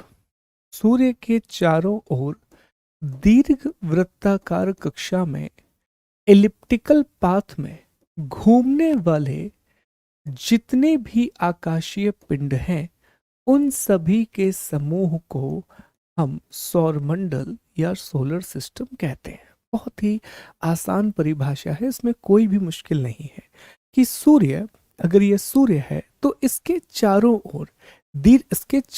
ओर दीर्घ वृत्ताकार कक्षा में एलिप्टिकल पाथ में जितनी भी सेलेस्टियल बॉडी इसके चारों तरफ घूम रही हैं, जितने भी खगोलीय पिंड इसके चारों तरफ घूम रहे हैं, तो इन सभी को मिलाकर के सौर मंडल कहा जाता है, सोलर सिस्टम कहा जाता है। अब इसमें क्या क्या शामिल है, कौन कौन सी सेलेस्टियल बॉडी है, तो हम जानते हैं कि सर इसमें 8 ग्रह शामिल है, 8 प्लैनेट है, जिसमें से एक ग्रह हमारी पृथ्वी भी है। इसमें बहुत सारे उपग्रह शामिल हैं, बहुत सारे नेचुरल सैटेलाइट शामिल हैं। सर इसमें क्षुद्र ग्रह भी शामिल है, इसमें एस्ट्रॉयड भी शामिल है। इसके अलावा इसमें धूमकेतु अर्थात कॉमेट भी शामिल है। इसके अलावा इसमें उल्का भी है, मिटियोर भी शामिल है। तो ये सभी है, धूल के कण भी हैं, गैसेस भी हैं। ये सभी चीजें जो सूर्य के चारों तरफ घूम रही हैं, वो हमारे सौरमंडल का हिस्सा है, वो हमारे सोलर सिस्टम का हिस्सा है। और ये सारी चीजें इसके चारों ओर घूम क्यों रही हैं, तो इसका कारण है सूर्य का गुरुत्वाकर्षण बल, ग्रेविटेशनल फोर्स ऑफ द सन। और ये चीजें इसमें मिल क्यों नहीं जाती, क्योंकि जितने भी पिंड सूर्य के चारों ओर घूम रहे हैं उनका भी अपना द्रव्यमान है, उनका अपना एक मास है। और चूंकि उनका अपना एक द्रव्यमान है, यही कारण है कि उनका भी अपना गुरुत्वाकर्षण बल होगा। तो दोनों के बीच में एक संतुलन की स्थिति है, एक बैलेंसिंग सिचुएशन बन जाती है। तो मुझे लगता है कि सौरमंडल को समझने में कोई भी समस्या आपको नहीं जाएगी। अब जो असली टॉपिक है जिसकी चर्चा हमें थोड़ा डिटेल में करना है, वो है ग्रह। अब हमें बात करनी है ग्रहों के बारे में, अब हमें चर्चा करनी है प्लैनेट्स के बारे में। तो पहले समझते हैं, फिर हम डायग्राम के द्वारा चीजों को समझने का प्रयास करेंगे। तो ध्यान देंगे, अगला जो हमारा टॉपिक है वो टॉपिक है ग्रह, जिसे इंग्लिश में प्लैनेट कहा जाता है। तो सबसे पहले ना हम इसके शब्द को ही समझते हैं। ये जो शब्द है इंग्लिश में प्लैनेट, प्लैनेट, आखिरकार ये शब्द कहाँ से निकल करके आया है, इस वर्ड का ओरिजिन कहाँ से हुआ है। तो दोस्तों, ये जो शब्द है ये एक ग्रीक भाषा का शब्द है, ये एक ग्रीक लैंग्वेज का शब्द है। तो ग्रीक भाषा में एक शब्द है और वो है प्लैनेट आई, प्लैनेट आई। तो इस शब्द से प्लैनेट शब्द बना है और इसका अर्थ होता है वंडरर्स। इसका अर्थ क्या होता है, इसका अर्थ होता है वंडरर्स, अर्थात घूमने वाला, घूमने वाला। तो ये जो शब्द मिला है ना प्लैनेट, तो चूंकि जितने भी ग्रह हैं वो अल्टीमेटली घूम रहे हैं, तो उन्हें ग्रीक भाषा में प्लैनेटाई कहा जाता था। वहीं से ये शब्द निकला है प्लैनेट, वहीं से इस वर्ड का ओरिजिन हुआ है प्लैनेट। तो प्लैनेट ग्रीक भाषा के शब्द से मिलकर के बना है, ग्रीक लैंग्वेज के वर्ड से मिलकर के बना हुआ है। दूसरी बात, सर शब्द तो समझ में आ गया, लेकिन ग्रह क्या है, क्या है, या फिर इसकी विशेषताएं क्या हैं, इसके कैरेक्टरिस्टिक क्या हैं, ये समझाइए। तो दोस्तों, ग्रहों को इस तरह परिभाषित किया जाता है कि ये एक ऐसे खगोलीय पिंड हैं, ऐसी सेलेस्टियल बॉडी हैं जिनका स्वयं का जिनका स्वयं का प्रकाश और ऊष्मा नहीं होती। ठीक है, प्लैनेट ऐसी सेलेस्टियल बॉडी है which does not have their self energy and light, जिनके पास स्वयं का ऊष्मा और प्रकाश नहीं होती, बल्कि ये किसी तारे से ऊष्मा और प्रकाश प्राप्त करके, बल्कि ये किसी स्टार से एनर्जी और लाइट लेते हैं। एग्जाम्पल के लिए, हमारे सोलर सिस्टम में एक ग्रह है जिसका नाम है पृथ्वी, जहां पर हम सभी लोग रहते हैं। तो मेरा आप लोगों से एक सवाल है, आप मुझे बताएंगे दोस्तों, क्या पृथ्वी खुद अपनी ऊर्जा बनाती है? क्या अर्थ से खुद उसकी एनर्जी जनरेट होती है? तो जवाब होगा नहीं। पृथ्वी पर जो ऊर्जा हम महसूस करते हैं, जो लाइट अर्थ पर आती है, उसका सोर्स क्या है? सन। उसका स्रोत क्या है दोस्तों? तो उसका स्रोत है सूर्य। तो याद रखेंगे, ग्रह ऐसे खगोलीय पिंड होते हैं जिनका खुद का प्रकाश और ऊष्मा नहीं होती, बल्कि ये किसी तारे से प्रकाश और ऊष्मा को प्राप्त करते हैं। Planets are the celestial body which does not have their own source of light and the energy. They are lit by the light of the star, or they take energy and light from the star. ये चीज आपको याद रखनी है। अब वापस से हम चर्चा करते हैं कि दोस्तों, जो हमारा सोलर सिस्टम है, जो हमारा सौर मंडल है, इसमें ग्रहों की संख्या 8 है। कुल इसमें कितने ग्रह हैं? कुल इसमें 8 ग्रह हैं। कौन कौन से हैं, इनको समझने की कोशिश करते हैं और क्रम से इन्हें याद करने की कोशिश करेंगे। तो देखिए, अगर यहां पर मैं एक चीज बना दूं, this is sun, this is sun. अब एक एक करके हम ग्रह को पढ़ते जाएंगे कि सबसे पहले कौन सा ग्रह आएगा और सबसे आखिरी में कौन सा ग्रह आएगा। तो जैसे ही आप सूरज से इस ओर चलना शुरू करेंगे, सबसे पहले यहाँ एक प्लेनेट दिखेगा और इस ग्रह का नाम है मरकरी, जिसे हिंदी में हम बुध के नाम से जानते हैं। मरकरी ये हमारे पूरे के पूरे सौर मंडल का सबसे छोटा ग्रह है। It is the smallest planet of our solar system. सिर्फ सबसे छोटा ग्रह नहीं है, बल्कि ये सूर्य के सबसे नजदीक वाला ग्रह है। It is the closest planet to sun. ठीक है, अब जब आप और आगे बढ़ेंगे तो बुध के बाद जो अगला ग्रह आपको मिलेगा, विच इज वीनस, और इसे हिंदी में शुक्र कहा जाता है। शुक्र के बारे में दो तीन बहुत इंटरेस्टिंग बातें हैं। पहली बात तो हमें यही समझ में आती है कि जो शुक्र है वो सूर्य से दूरी के क्रम में दूसरे नंबर का ग्रह है। सन से डिस्टेंस के हिसाब से दूसरे नंबर का प्लेनेट है। जो शुक्र है दोस्तों, ये हमारे पूरे सोलर सिस्टम का सबसे गर्म ग्रह है। It is the hottest planet of our solar system. अब ये सवाल आपके दिमाग में आएगा कि ऐसा क्यों है, तो 2 मिनट इस सवाल को दिमाग में ही रखिए, हम इसकी चर्चा अभी करेंगे। और जो शुक्र है, इसका आकार बहुत कुछ पृथ्वी की तरह है। इसका जो साइज एंड शेप है वो बहुत कुछ हमारी अर्थ की तरह है। इसीलिए शुक्र को पृथ्वी की बहन भी कहा जाता है। इसे सिस्टर ऑफ अर्थ भी कहा जाता है। और शुक्र बहुत चमकता हुआ दिखाई देता है शाम के समय आसमान में, तो इसे भोर का तारा भी कहते हैं। इसे इवनिंग स्टार के नाम से भी जाना जाता है। ठीक है, अब वीनस के बाद जब आप और आगे बढ़ेंगे तो फाइनली वो ग्रह आएगा जहां हम सभी निवास कर रहे हैं, हमारा ग्रह पृथ्वी, अर्थ। और पृथ्वी, आप जानते हैं दोस्तों कि पृथ्वी का जो बहुत बड़ा हिस्सा है, लगभग 71% हिस्सा जो पृथ्वी में है वो पानी से ढका हुआ है। वो पूरा का पूरा जो हिस्सा है वो वाटर से ढका हुआ है। ठीक है, तो इतना बड़ा हिस्सा अगर पानी से ढका हुआ है, तो जब पृथ्वी को आप सौर मंडल में देखते हैं तो ये आपको नीले रंग की दिखाई देती है, तो इसे नीला ग्रह भी कहा जाता है। एक और बात, पृथ्वी हमारे सौरमंडल का एकमात्र ऐसा ग्रह है जहां पर जीवन संभव है, जहां पर लाइफ पॉसिबल है। यही कारण है कि इसे जीवित ग्रह या लिविंग प्लैनेट भी कहा जाता है। और पृथ्वी को अद्भुत ग्रह भी कहा जाता है, प्लैनेट ऑफ वंडर्स भी कहा जाता है। क्यों? क्योंकि अगर पृथ्वी थोड़ा सा और आगे होती तब भी इस पर लाइफ पॉसिबल नहीं होती, क्यों? तब तापमान बहुत ज्यादा हो जाता। अगर थोड़ा पीछे होती तब बहुत ठंडी हो जाती, तब भी लाइफ पॉसिबल नहीं होती।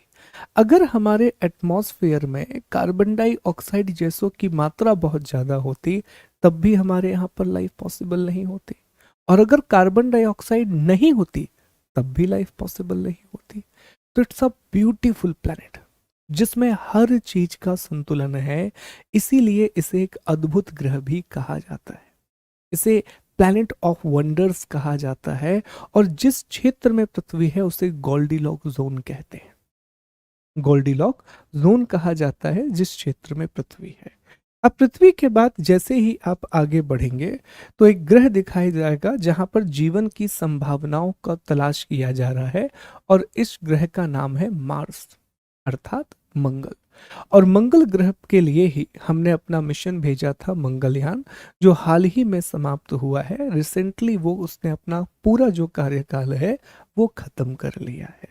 अब जैसे ही दोस्तों आप मंगल ग्रह के और आगे बढ़ेंगे, यहाँ पर पत्थर और बर्फ के छोटे छोटे टुकड़े आपको दिखाई देंगे बहुत बड़ी मात्रा में। इस तरह से यहाँ पर बहुत सारे ये टुकड़े आपको दिखाई देंगे। ये जो छोटे छोटे टुकड़े आपको दिखाई दे रहे हैं, इन्हें एस्ट्रॉयड बेल्ट कहा जाता है, इन्हें क्षुद्र ग्रह की पट्टी कहा जाता है। ठीक है, इन्हें क्या कहा जाता है? एस्ट्रॉयड कहा जाता है। तो बेसिकली मंगल और बृहस्पति के बीच में, जुपिटर और मार्स के बीच में जो कंकड़ पत्थर धूल के कण चट्टाने पाई जाती हैं, उन्हें हम एस्ट्रॉयड के नाम से जानते हैं, क्षुद्र ग्रह। और जब ये बड़ी संख्या में हो जाते हैं तो इसे एस्ट्रॉयड बेल्ट कहा जाता है, इसे क्षुद्र ग्रह की पट्टी कहा जाता है। इसके बाद दोस्तों जब आप और आगे बढ़ेंगे तो यहाँ आपको एक और ग्रह दिखाई देगा, और ये हमारे सोलर सिस्टम का सबसे बड़ा ग्रह है, जिसका नाम है जुपिटर। स्कूटी भी आती है जुपिटर के नाम की, जिसका नाम क्या है? जुपिटर।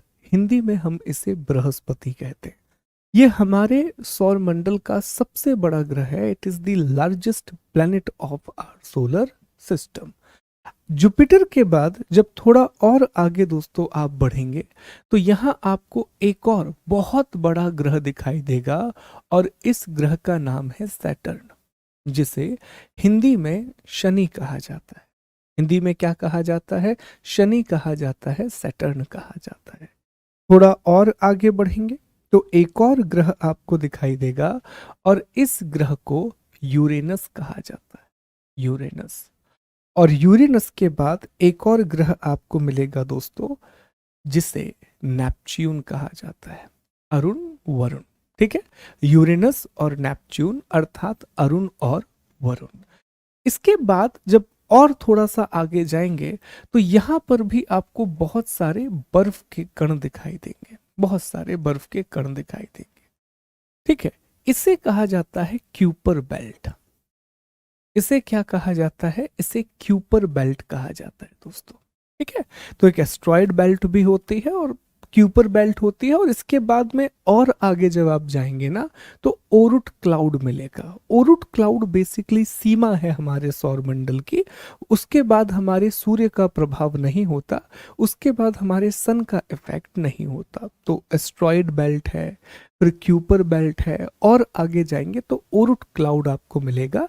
उसके बाद हमारे सौरमंडल की सीमा खत्म हो जाती है, वो बाउंड्री को डिनोट करता है। ठीक है, तो ये हमारे पूरे ग्रह हैं, 8 ग्रह हैं जो सूरज के साथ मिलकर के पूरा सौरमंडल बनाते हैं। अब बहुत पहले ना बहुत बेसिक प्रश्न आया करते थे कि सूर्य के हिसाब से इनको जमाइए, सन के हिसाब से इनको अरेंज कीजिए।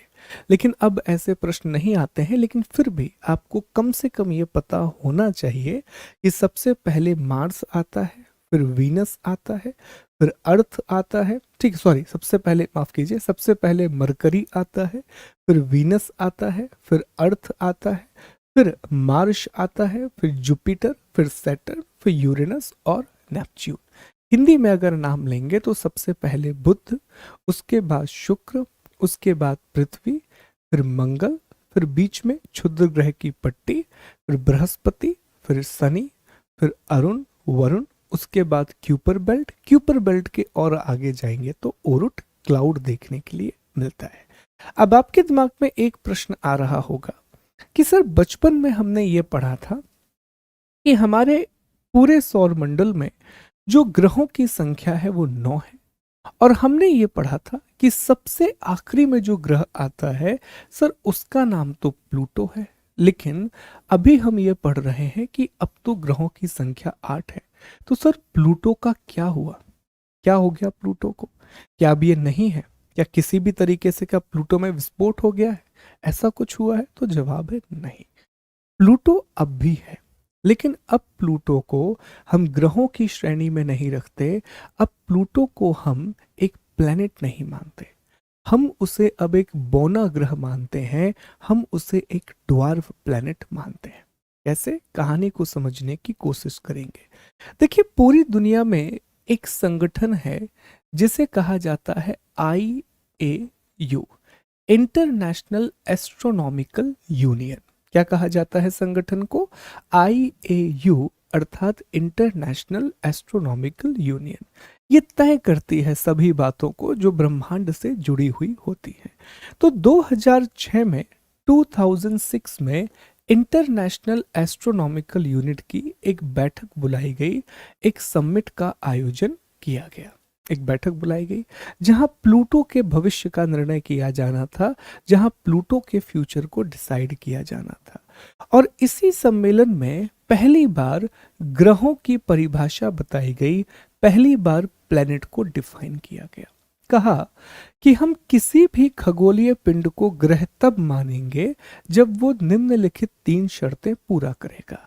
हम किसी भी सेलेस्टियल बॉडी को प्लेनेट तभी मानेंगे जब वो फॉलोइंग 3 कंडीशन को फुलफिल करेगा। तो इनसे पूछा गया कि बताइए साहब, वो कौन कौन सी 3 बातें हैं, या वो कौन कौन सी 3 शर्तें हैं जो एक खगोलीय पिंड को ग्रह बना सकती हैं, जो एक सेलेस्टियल बॉडी को प्लैनेट बना सकती हैं। तो पहली शर्त जो इन्होंने रखी, पहली कंडीशन रखी कि देखिए, उसका एक निश्चित आकार होना चाहिए, उसका एक पर्टिकुलर शेप होना चाहिए। दूसरी बात उन्होंने कहा कि इसके पास कम से कम इतना द्रव्यमान हो ताकि वो अपनी ग्रेविटी को मेंटेन कर सके। कम से कम इतना मास तो होना चाहिए कि वो एक ग्रेविटी को मेंटेन कर सके, मतलब वो गोल आकार में रह सके। ठीक है, मैं एक बार सॉरी ओके, चलिए इसको फिर समझते हैं। देखिए, पहली बात जो इसमें कही गई, तो इग्नोर करेंगे, कि वह सूर्य के चक्कर लगा रहा हो। पहली जो बात है कि वह सूर्य के चक्कर लगा रहा हो, वो सन को रोटेट कर रहा हो, ये पहली शर्त थी। दूसरी शर्त ये रखी गई कि कम से कम इतना द्रव्यमान हो, एटलीस्ट इतना मास हो कि उसका एक निश्चित आकार बना रहे, उसका एक पर्टिकुलर शेप और सामान्यतः गोल आकार बना रहे। और तीसरी शर्त ये रखी गई कि उसकी कक्षा निश्चित होनी चाहिए, उसका जो ऑर्बिटल पाथ है वो डिफाइन होना चाहिए। मतलब ऐसा नहीं होना चाहिए कि एक बार उसने सूर्य का चक्कर इस तरीके से लगाया, अगले बार इस तरीके से चक्कर लगा रहा है, फिर कुछ ऐसे चक्कर लगा रहा है। ऐसा नहीं होना चाहिए, एक डिफाइंड पाथ होना चाहिए, एक निश्चित कक्षा होनी चाहिए सूर्य के चारों ओर घूमने की। तो एक एक ग्रह को टेस्ट किया गया। सबसे पहले मरकरी को बुलाया गया, मरकरी से पूछा गया ये 3 सवाल। तो मरकरी ने कहा, हाँ मैं सूर्य के चारों ओर घूम रहा हूँ, मेरा एक निश्चित आकार भी है, गोल आकार मैंने मेंटेन करके रखा हुआ है, और मेरी एक निश्चित कक्षा है, मैं उसी में चारों तरफ घूमता हूँ। ऐसा करते करते हर एक ग्रह को बुलाया, मरकरी को बुलाया, फिर वीनस को बुलाया, अर्थ को बुलाया, फिर मार्स को बुलाया, Jupiter, Saturn, Neptune, Uranus, Neptune, सबको एक एक करके बुलाया। और सभी लोग इस टेस्ट में पास होते चले गए। फिर बारी किसकी आई?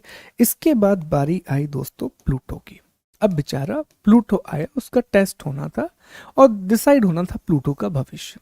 तो प्लूटो से पहला सवाल पूछा गया, क्या आप सूर्य के चक्कर लगाते हो? प्लूटो ने कहा, हाँ साहब बिल्कुल, हम भी सूर्य के चारों तरफ घूम रहे हैं। तो पहले में तो प्लूटो पास हो गया। कहा कि चलो ये बहुत बढ़िया बात है। फिर प्लूटो से दूसरा सवाल पूछा गया कि तुम्हारा कोई निश्चित आकार है, क्या तुम गोल जैसा एक आकार मेंटेन कर पाते हो, क्या तुम राउंड शेप मेंटेन कर पाते हो? प्लूटो ने कहा, हाँ बिल्कुल, हम ये भी कर पाते हैं। तो दूसरा बात भी सही हो गई। लेकिन जब तीसरा प्रश्न प्लूटो से किया गया कि क्या तुम्हारी कक्षा निश्चित है, तो प्लूटो सहम गया, प्लूटो की दुनिया हिल गई और उसने कहा, नहीं, मेरी कक्षा बदलती रहती है, मैं कभी ऐसे घूमता हूं तो कभी मैं ऐसे घूमता हूं, मेरी कक्षा निश्चित नहीं है, मेरा ऑर्बिटल पाथ निश्चित नहीं है। तो 2006 के दिन दोस्तों इंटरनेशनल एस्ट्रोनॉमिकल यूनिट ने डिसाइड किया कि प्लूटो को अब ग्रहों की श्रेणी में नहीं रखा जाएगा। एक नई श्रेणी बनाई गई, ड्वार्फ प्लैनेट, बौने ग्रह। और प्लूटो को किस में डाल दिया गया? बौने ग्रहों की श्रेणी में डाल दिया गया, ड्वार्फ प्लैनेट की श्रेणी में डाल दिया गया। तो ये पूरी कहानी है कि प्लूटो पहले ग्रह में शामिल था, लेकिन बाद में प्लूटो को ड्वार्फ प्लैनेट की श्रेणी में डाल दिया गया। एक छोटा सा इनसाइड मैं आपको दे रहा हूं कि दोस्तों, प्लूटो को जिसने डिस्कवर किया था, जिन्होंने इसे खोजा था, उनका नाम था क्लाउड टॉम्बो। ठीक है, तो अगर ये प्रश्न पूछा जाए कि किसने प्लूटो को खोजा था, तो उनका नाम था क्लाउड टॉम्बो। क्लाउड टॉम्बो के द्वारा प्लूटो की पहचान की गई थी। ठीक है, तो अब आपको समझ में आया कि वर्तमान में अगर आपसे कोई पूछे कि बताइए हमारे सौरमंडल में कितने ग्रह हैं, तो जवाब दे रहे होंगे कि 8 ग्रह हैं। प्लूटो से ग्रह का दर्जा कब छिना? 2006 में छीना गया। और प्लूटो फिलहाल क्या है? तो यह एक बौना ग्रह है, यह एक ड्वार्फ प्लैनेट है। ये आपको याद रखना है। अब आगे बढ़ते हैं, इसमें कुछ बातें हम और डिस्कस करते हैं कि दोस्तों, एनसीईआरटी में ना एक डायग्राम दिया गया है और उस डायग्राम में इन सभी ग्रहों का वर्गीकरण किया गया है। जितने भी ये प्लैनेट है, इन सभी प्लैनेट को क्लासिफाई किया गया है। कैसे क्लासिफाई किया गया है समझिए। कहा गया है कि शुरुआत के ये जो 4 ग्रह हैं, स्टार्टिंग के ये जो 4 ग्रह हैं, 4 प्लैनेट हैं, ये चारों ग्रह चट्टानों से या फिर हैवी मेटल से मिलकर के बने हैं। या तो ये चट्टानों से मिलकर के बने हैं या फिर किसी भारी धातु से मिलकर के बने हैं। और ये चारों जो ग्रह हैं, ये सूर्य के बिल्कुल नजदीक हैं, ये सूर्य के सबसे ज्यादा पास हैं। They are very near to the sun. तो इन्हें नाम दिया गया कि साहब ये आंतरिक ग्रह हैं। ये कैसे ग्रह हैं? ये आंतरिक ग्रह हैं। एक और नाम इन्हें दिया गया कि ये सारे ग्रह पार्थिव ग्रह हैं। इंग्लिश में इन्हें कहा गया कि दे आर इंटरनल प्लैनेट। और एक और नाम दिया गया, they are terrestrial planet. Terrestrial क्यों? क्योंकि या तो ये चट्टानों से मिलकर के बने हुए हैं, इसमें ठोस चीजें शामिल हैं, और इनका जो कोर है, इनका जो केंद्र है, उसमें भारी धातुएं पाई जाती हैं, उसमें हैवी मेटल पाई जाती है। तो शुरुआत के जो 4 ग्रह हैं, वो पार्थिव ग्रह कहलाते हैं, वो टेरेस्ट्रियल प्लैनेट कहलाते हैं। फिर आखिरी के 4 ग्रह, जिसमें जुपिटर, सैटर्न, यूरेनस, नेपच्यून ये शामिल है, इनके बारे में जब अध्ययन किया गया तो देखा गया कि या तो ये गैस से मिलकर के बने हुए हैं, या फिर इसमें तरल पदार्थ हैं जो कि अब बर्फ का रूप ले चुके हैं। या तो ये सारे के सारे प्लैनेट गैस से मिलकर के बने हुए हैं, या फिर इसमें ऐसे लिक्विड है जो कि अब आइस का फॉर्म ले चुके हैं, जो कि अब बर्फ का रूप ले चुके हैं। यहाँ पर चट्टान या भारी धातुएं सामान्यतः नहीं पाई जाती हैं। यहाँ पर रॉक्स या फिर हैवी मेटल नहीं पाई जाती हैं। तो इन 4 ग्रहों को नाम दिया गया कि ये जो 4 ग्रह हैं, ये बाह ग्रह हैं। इन्हें एक और नाम दिया गया, इन्हें जोवियन प्लैनेट कहा गया। ये जो 4 ग्रह हैं, ये जोवियन ग्रह हैं, ये जोवियन प्लैनेट है। इंग्लिश में इन्हें एक्सटर्नल प्लैनेट, ठीक है, बाह ग्रह, या फिर इन्हें जोवियन प्लैनेट का नाम दिया गया। क्या नाम दिया गया? जोवियन प्लैनेट का नाम दिया गया। अब जो ये जोवियन प्लैनेट हैं, इन्हें भी दोस्तों बाद में 3 भागों में बांट दिया गया। सबसे पहले भाग में आते हैं जुपिटर और सैटर्न। देखा गया कि जुपिटर और सैटर्न जो है वो गैस से बने हुए हैं, तो इन्हें नाम दिया गया गैसीय दानव या गैसियस जाइंट। फिर आगे देखा गया कि जो यूरेनस और नेपच्यून है, ये आइस से बने हुए हैं, तो इन्हें नाम दिया गया आइस जायंट। और इसके बाद देखा गया कि कुछ छोटे छोटे ग्रह भी हैं, तो एक नई श्रेणी बनाई गई, ड्वार्फ प्लैनेट अर्थात बौने ग्रह, जिसमें शामिल है प्लूटो, जिसमें शामिल है मेक और जिसमें शामिल है एरिक। ठीक है, एरिस, एरिक, ये अलग अलग नाम है। तो एक ड्वार्फ प्लैनेट करके एक अलग समूह बनाया गया। तो अब तक हमें ये बात समझ में आ गई, अब तक हमें इतनी बातें बड़ी स्पष्ट हो गई कि सर ग्रह जो शब्द है अर्थात प्लैनेट जो शब्द है वो ग्रीक भाषा के प्लेंटाई शब्द से बना हुआ है। ग्रह ऐसे खगोलीय पिंड होते हैं जिनका खुद का प्रकाश और ऊष्मा नहीं होती, जिनका खुद का एनर्जी और लाइट सोर्स नहीं होता है दोस्तों। ठीक है, फिर हमने यह भी देखा कि हमारे सौरमंडल में 8 ग्रह हैं।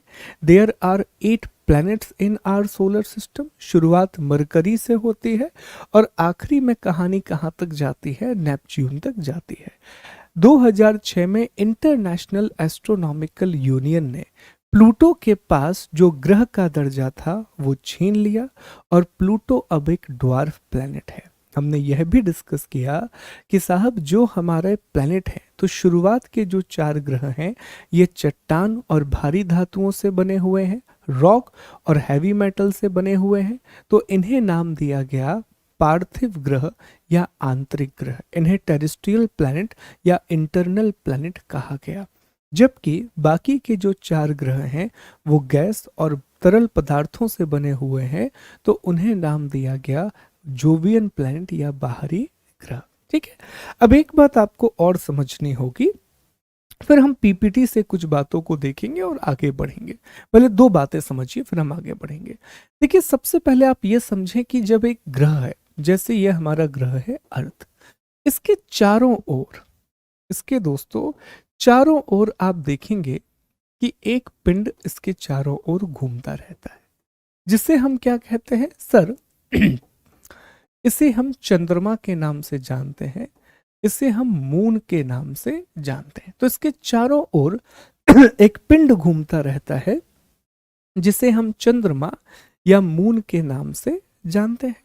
तो ये जो मून है ये हमारी पृथ्वी का प्राकृतिक उपग्रह कहलाता है। इसे हम natural satellite of the earth कहते हैं। जितने भी ग्रह हैं उनमें से बहुत से ऐसे प्लैनेट हैं जिनके पास अपनी नेचुरल सैटेलाइट है, जिनके पास अपने प्राकृतिक उपग्रह है।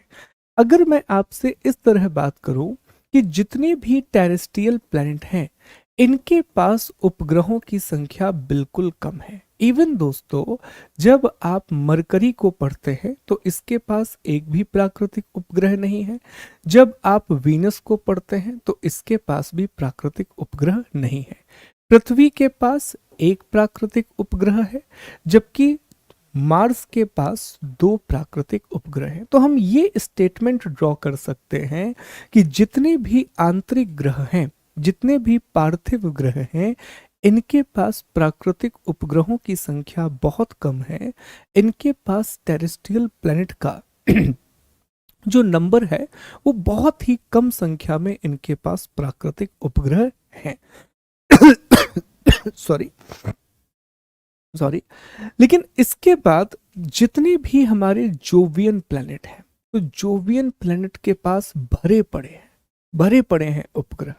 70 से ज्यादा उपग्रह इनके पास हैं। ठीक है, और हाल ही में हमें पता पड़ा है दोस्तों कि जो जुपिटर है, which is the largest planet of our solar system, Jupiter के पास फिलहाल सबसे अधिक उपग्रह हैं। Jupiter has the maximum satellite, natural satellite in our solar system. ये बिल्कुल हाल ही में हमें पता चला है, रिसेंटली हमें पता चला है। इससे पहले हमने पढ़ा था कि जो शनि है, सैटर्न है, उसके पास सर्वाधिक प्राकृतिक उपग्रह हैं। लेकिन अभी जुपिटर के 12 उपग्रहों की खोज हुई, 12 नए नेचुरल सैटेलाइट मिले। तो अब जुपिटर के पास मैक्सिमम नंबर ऑफ मून है। ये आपको एक अपडेटेड हिस्सा याद रखना है। तो अभी हम पढ़ेंगे उपग्रह के बारे में, पर हमने आपको एक आइडिया दे दिया कि उपग्रह ऐसे खगोलीय पिंड हैं जो किसी ग्रह के चारों ओर घूमते हैं, जो किसी प्लैनेट के चारों ओर घूम रहे हैं। ठीक है, अब कुछ बातों को पढ़ते हैं, फिर हमें घूर्णन के बारे में बात करनी है, फिर हम टॉपिक को आगे बढ़ाएंगे। चलिए कुछ बातें समझें कि प्लैनेट ग्रीक भाषा के प्लेंटाई शब्द से बना है, जिसका अर्थ होता है चारों ओर चक्कर लगाने वाला या परिभ्रमण करने वाला, जिसका मतलब क्या होता है, वंडरर्स। जिसका मतलब क्या होता है, वंडरर्स। ग्रह ऐसे खगोलीय पिंड हैं जिनके पास स्वयं का प्रकाश और ऊष्मा नहीं होती, do not have their own heat and the light. ये तारों के प्रकाश से प्रकाशित होते हैं, they are lit by the light of the star. ये हमने डिस्कस किया। हमारे सौरमंडल में कुछ 8 ग्रह हैं। There are total 8 planets in our solar system, जिनका क्रम लिखा हुआ है और आप जानते हैं। अगस्त 2006 तक प्लूटो को सौरमंडल का ग्रह माना जाता था, लेकिन बाद में देखा गया कि यह ग्रह नहीं है, क्योंकि यह नेपच्यून की कक्षा में आ जाता है, जिस वजह से इसे बौने ग्रह की श्रेणी में रख दिया गया, जिस वजह से इसे ड्वार्फ प्लैनेट के ग्रुप में डाल दिया गया। ठीक है दोस्तों, इसे ड्वार्फ प्लैनेट के समूह में डाल दिया गया। ये देखिए यहां पर सभी के साइज दी गई है कि सबसे बड़ा और सबसे छोटा ग्रह कौन सा है। तो ध्यान देंगे, ये बड़ा इंपॉर्टेंट डायग्राम है दोस्तों। अगर पूरे के पूरे इस डायग्राम को आप देखें तो इसमें जो सबसे बड़ा ग्रह है, जैसा हमने आपको बताया, वो है Jupiter. Jupiter is the largest planet of our solar system. Jupiter के बाद दूसरे नंबर पर आता है शनि, शनि के बाद तीसरे नंबर पर आता है यूरेनस और चौथे नंबर पर आता है नेपच्यून। पांचवें नंबर पर हमारी प्यारी पृथ्वी, छठवें नंबर पर शुक्र जो पृथ्वी की तरह दिखाई देता है, उसका आकार उसी तरह है। सातवें नंबर पर आता है मार्स अर्थात मंगल और आठवें नंबर पर आता है मरकरी अर्थात बुध। ठीक है, अब यहां से ना दोस्तों प्रश्न बनता है। हमने आपसे अभी कहा था कि अब ये वाले प्रश्न तो नहीं आते कि दूरी के हिसाब से ग्रहों को जमाइए, क्योंकि सभी को पता है अब, लेकिन ये प्रश्न जरूर पूछा जाता है कि आकार के हिसाब से ग्रहों को जमाइए, साइज के हिसाब से प्लेनेट को जमाइए। तो एक बार रिकॉल करेंगे मेरे साथ कि सबसे बड़ा ग्रह कौन सा है सर? सबसे बड़ा ग्रह है जुपिटर। जुपिटर के बाद कौन सा ग्रह आता है? शनि अर्थात सैटर्न। सैटर्न के बाद कौन आता है? यूरेनस। यूरेनस के बाद कौन आता है? नेपच्यून। तो पहले तो इन चार को याद कर लो, इन चारों को याद कर लो। अब क्या इनको अलग से रटने की आवश्यकता है? आवश्यकता ही नहीं है रटने की। यही तो इनका क्रम है ना दोस्तों, यही ऑर्डर है ना इनका। यही तो हमने पढ़ा था कि पहले बृहस्पति आएगा, फिर शनि आएगा, फिर यूरेनस आएगा और फिर नेपच्यून आएगा। तो ये चार तो एज इट इज याद कर लीजिए, कोई दिक्कत ही नहीं है। इसके बाद कौन आता है? पृथ्वी। तो ये सवाल पूछा जाएगा आपसे पृथ्वी के बारे में कि सूर्य से दूरी के हिसाब से पृथ्वी तीसरे नंबर का ग्रह है, जबकि आकार के हिसाब से पृथ्वी पांचवें नंबर का ग्रह है। अगर हम सन से डिस्टेंस की बात करें तो earth comes at the third place, but if we talk about the size then earth comes at the fifth place. ठीक है, और पृथ्वी से मिलता जुलता ग्रह कौन सा था? वीनस। और वीनस को ही हम पृथ्वी की बहन बोलते हैं। तो छठवें नंबर पर कौन आएगा? छठवें नंबर पर सर वीनस आएगा, तभी हम इसे पृथ्वी की बहन बोलते हैं, तभी हम इसे अर्थ का सिस्टर प्लैनेट बोलते हैं। क्लियर? इसके बाद जब आप आगे बढ़ेंगे, वीनस के बाद जब आप आगे बढ़ेंगे दोस्तों, तो फिर आपको दिखाई देगा मार्स, और मार्स के बाद आपको दिखाई देगा मरकरी। ठीक है, तो सबसे छोटा ग्रह कौन सा है? मरकरी। और सबसे बड़ा ग्रह कौन सा है? जुपिटर। तो ये आपको जरूर याद रखना है, और जिस तरह हमने आपको बताया है ठीक उसी तरह आप याद रखेंगे तो चीजें याद रखना बहुत आसान होगा। अब एक बार आपको डायग्राम भी दिखा देते हैं हम सोलर सिस्टम का, जो पूरा एक बहुत खूबसूरत डायग्राम है। इसमें आप देखिए मरकरी, वीनस, अर्थ और मार्स, फिर यहाँ आप देखिए एस्ट्रॉयड बेल्ट है। और जैसा हमने कहा था कि पृथ्वी का सिर्फ एकमात्र उपग्रह है चंद्रमा, जबकि मार्स के 2 उपग्रह हैं, फोबोस और डिमोस। ठीक है, फिर आप जुपिटर देख पाएंगे, बहुत सारे उपग्रह हैं, सबसे ज्यादा उपग्रह जुपिटर के पास ही हैं। कुछ फेमस नाम है, उसमें यूरोपा का नाम आता है, आईओ का नाम आता है, ये बहुत फेमस उपग्रह हैं जुपिटर के। फिर सैटर्न है, सैटर्न के फेमस उपग्रहों में टाइटन का नाम आता है, बहुत ही इंपॉर्टेंट है। फिर यूरेनस है, फिर नेपच्यून है, फिर आप देखिए ये क्यूपर बेल्ट है, और इसी क्यूपर बेल्ट में दोस्तों शामिल है प्लूटो।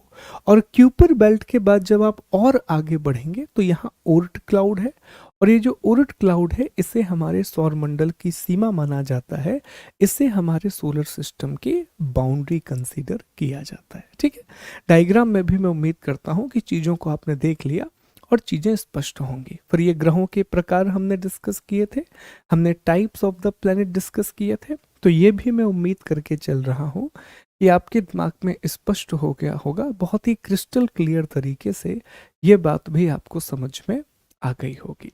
अब हमें कुछ तथ्य पढ़ने हैं, कुछ इंपॉर्टेंट फैक्ट हमें डिस्कस करने हैं ग्रहों के घूर्णन और परिक्रमण से जुड़े हुए, प्लैनेट के रोटेशन और रेवोल्यूशन से जुड़े हुए।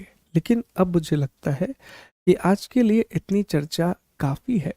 कल की क्लास में हम घूर्णन और परिक्रमण की बात करेंगे। मुझे लग रहा था कि आज हम अंतिम पड़ाव तक पहुंच पाएंगे, पर अभी भी लगभग आधा घंटा हमें और लगेगा, और फिर नोट्स भी आपके साथ डिस्कस करना है। तो कल हम आपसे मिलेंगे और कल हम घूर्णन और परिक्रमण की बात करेंगे। आज के लिए इतना काफ़ी है दोस्तों, अपना ख्याल रखिए, इतने पीडीएफ को आप करिए, फिर कल मिलते हैं और कल इस अध्याय को भी ख़त्म करते हैं और आपको बताते हैं कि शॉर्ट नोट कैसे बनाना है। इसके बाद क्योंकि आपको 2 दिन का समय मिल जाएगा, तो इन 2 दिनों में आप बहुत अच्छे तरीके से नोट्स को प्रिपेयर भी कर पाएंगे। अभी ना हम धीरे धीरे स्पीड बढ़ाएंगे, क्योंकि अभी आपकी फाउंडेशन बनना शुरू हो रही है। अभी आपको पहले मुझे इंटरेस्ट जगाना है विषय में। धीरे धीरे आप देखेंगे कि हम चीज़ों को स्पीड अप करते जाएंगे जैसे जैसे आपका बेस तैयार हो जाएगा। ठीक है, तो आपसे मिलते हैं दोस्तों कल सुबह 8 बजे फिर से। अपना ख्याल रखिए। जय हिंद, जय भारत।